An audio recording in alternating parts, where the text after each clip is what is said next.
Guys, this is usually the last class, the PowerPoint for the last class of the semester, but you haven't had classes. So this is the PowerPoint for the last online video of the semester. And you can see that our motif remains that of archery. I'm using here the pictures from the Japanese form of archery. It being our last class, I want to say that you are now an ethicist. Congratulations. But the truth is that you already were before you came here. You just have more articulate, you're more able to communicate what it is that you think in terms of the categories that are recognized categories at this point in time. You have language that you can use, utilitarianism, deontological, and virtue ethics kind of language that other people will hear and recognize. So what sort of an ethicist are you? Are you Machiavellian? Do you believe that the ends justifies the means? Is it permissible or okay to use a wrongful means or seemingly an evil means in order to achieve a good end? Or are you perhaps utilitarian? Do you believe that the greatest good for the greatest number of people in terms of either pleasure or happiness is what matters? And do you look past your duty and not really concern yourself with your moral duty and look just at outcomes? Then you're a utilitarian. Are you a Kantian? Do you believe that duty is what ethics is all about, and that you need to identify what your duty is by using a goodwill and the first and second forms of the categorical imperative? Or perhaps you are a virtue ethicist, and so you're asking the questions that Aristotle asked and that Anscombe then brought again to the foreground as far as what does it look like for me to be virtuous in this situation? What virtues ought I to be showing in this situation? And how might I habituate myself in virtue? How does what I am doing or the choices that I make, how do they actually work towards the state of eudaimonia? Perhaps you are, and this is where I find most of my students are, you're going to be an eclectic ethicist. That means that you will borrow from the different schools when you feel like it is helpful to do so, and that you're not going to settle yourself in one of those addresses and say, I'm primarily utilitarian or I'm primarily a virtue ethicist. So I want to take you back to the very first day of the semester, the very first video you saw. Do you remember this? This was the first question of the semester. I bet you do. And this question, I said, frames the course. And I told you needed to use your imagination and your critical thinking skills for this. Fast forward in time. You are now an 80-year-old man or woman, and you're looking back on your life. I know that's really hard to do when you're in your late teens or early 20s. But you're looking back on your life. How do you know, on what basis do you judge whether your life has been a success or a failure, a good life or a bad life, praiseworthy or cringeworthy? I mean, really, it's a good idea to think about that periodically. What's the measure, the yardstick, the means of evaluation for determining the worth of your life? So the reason that we dealt with that at the outset of the course is because this is the question of meaning. Hopefully you recognize these guys. This is Samwise Gamgee and Frodo Baggins. And so this is from The Lord of the Rings, and the first of the movies, The Fellowship of the Ring, where the two of them are setting out, and they're heading, they think, for Rivendell, but ultimately where they're headed is to Moria and to the dark, well, not the Dark Tower, but to the fires into which they will cast the Ring of Doom. What sort of a story do you think you are in? Sam says to Frodo in the beginning part of the film and of the story, it's actually when they're in the mines of Moria, the brave things in the old tales and songs, Mr. Frodo, adventures as I used to call them, I used to think that they were things the wonderful folk of those stories went out and looked for. He's been speaking about Beren One Hand and the Silmarillion. Because they wanted them. They went out and looked for them because they wanted them, because they were exciting and life was a bit dull, a kind of a sport, as you might say. But that's not the way of it with the tales that really matter, or the ones that stay in the mind, he says. Folks seem to have been just landed in them usually. Their paths were laid that way, as you put it. But I expect they had lots of chances, like us, of turning back. Only they didn't. If they had, we shouldn't know because they'd have been forgotten. We hear about those as just went on, and not all to a good end, mind you. At least not to what folks inside of a story and not outside of it call a good end. In other words, hopefully we're in a meaningful story. But even if we're in a story that is one where there's not a happy ending, we want it to be that our lives count, that they matter.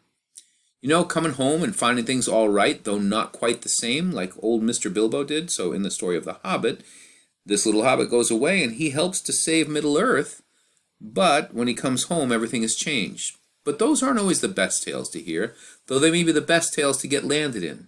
I wonder what sort of a tale we've fallen into. So the question, I wonder what sort of a tale we've fallen into, is my life, is my story, the story of my life, a meaningful one or not? What sort of a tale have I fallen into? Asking the question, what sort of a tale have I fallen into, begs a second question, and that is the one that I was, our thought experiment at the beginning of the class was after. What makes a life a meaningful life? How you answered that question, and still answer it, ultimately determines how you answer the question of what sort of a tale you've fallen into. Thus, how you answer that question is vitally connected to your own ethical choices across your lifespan. It really is. What you think about life, what you think gives life meaning, will determine how you behave ethically. It will. So remember Socrates. He was the second place we went in this class. He asked a lot of questions and he gave few answers. He was oftentimes looking for definitions. He wanted to know what things were. What is justice? What is righteousness? What is goodness? And so on. Keep on asking yourself, what makes a life a meaningful life? I would just strongly encourage you, don't stop asking that when you're out of this class. Here's another question to ask yourself, because life will have pain and adversity and difficult things in it. Is pain and adversity always necessarily bad? Is there perhaps some benefit to be had from actually going through adversity? Does adversity, do hard things make us strong? Do they build character in us? So are they perhaps not always our enemies? What ethical questions have you not, at this point in time, after a whole semester of ethics, had answered to your own satisfaction by all of your readings in ethics and all of your classroom discussion thus far? You're the one who needs to find the answers to those questions. You. So you're done with this class. You've got to find the answers to those questions. Okay, I want to say here, everyone has ethical weak spots. When Socrates spoke of the unexamined life as not being worth living, I believe he had this in mind as well. So ask yourself, where am I ethically weak, soft, willing to compromise? If I wish to be a virtuous person, it's helpful to know my own vulnerabilities and to act accordingly and try to protect myself from making bad decisions. I was very given over to peer pressure and peer influences as a teenager, and therefore I made some bad decisions and got involved with the usage of drugs. Thankfully, I apparently did not sustain any permanent damage to my brain or my body from doing so, but if I could have life over, if I could go back and do it over, I wouldn't have made some of the decisions I made back then. And I realized down to the present day, even though I'm a man now in my 60s, that my proclivity or my tendency was to allow my peers to influence my thought process. So still, even now, coming out of all those years back when I was your age, I still guard against allowing the peer group to have too much of an influence over me, and I try to make myself think for myself and not be influenced too much or unduly by my peers. You have weaknesses as well, like I did. Perhaps they're not peer pressure, but they are other things as well.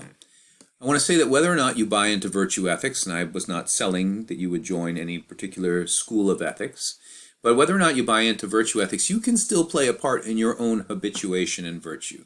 You can still purposely practice being a moral and ethical man or woman, a young man or woman of character.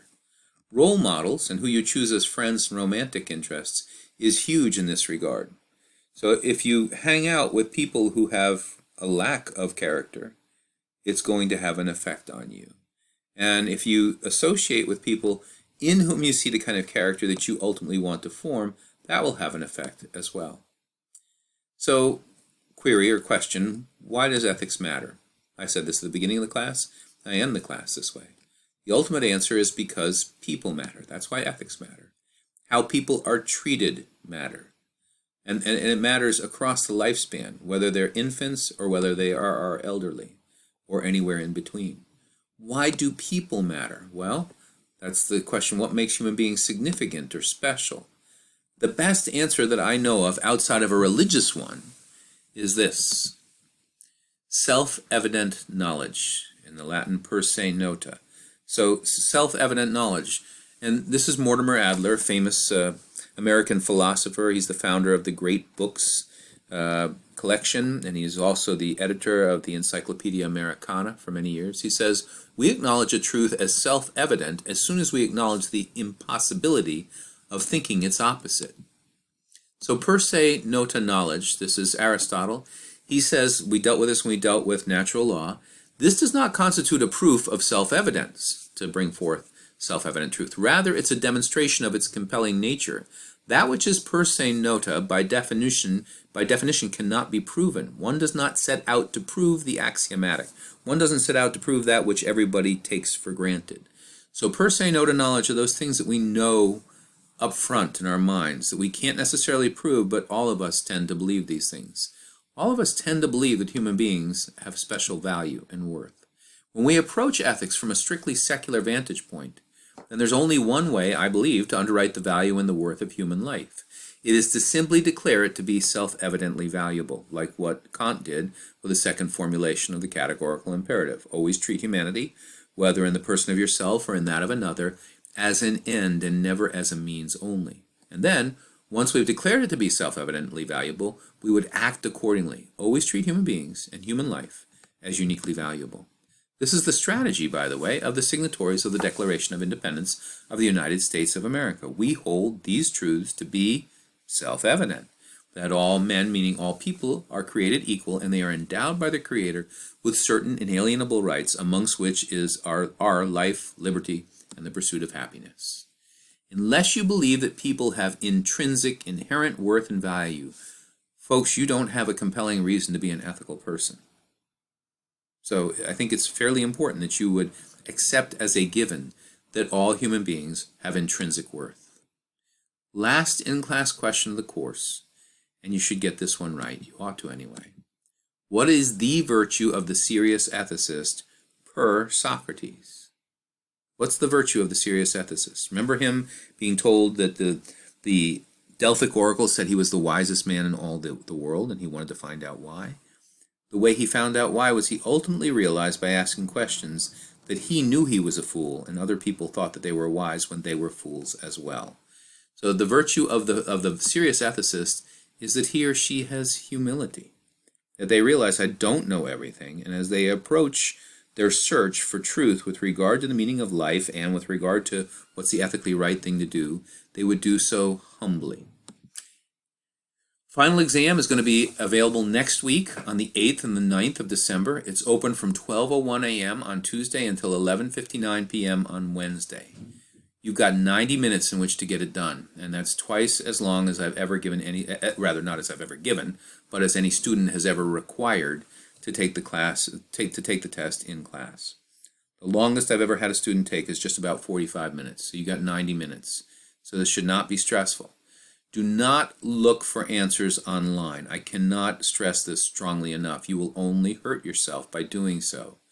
You'll wind up with information about what utilitarianism or deontology or virtue ethics are that did not come from this class and oftentimes which are wrong. There are a lot of wannabe ethicists putting their opinions up online, and their ideas always get my students in trouble grade-wise. Stick to what you've learned here when you are answering the dilemma that you're going to be examining in the final exam in terms of utilitarianism and deontology and virtue ethics. It's been great having you guys in this class. Good luck on the final exam.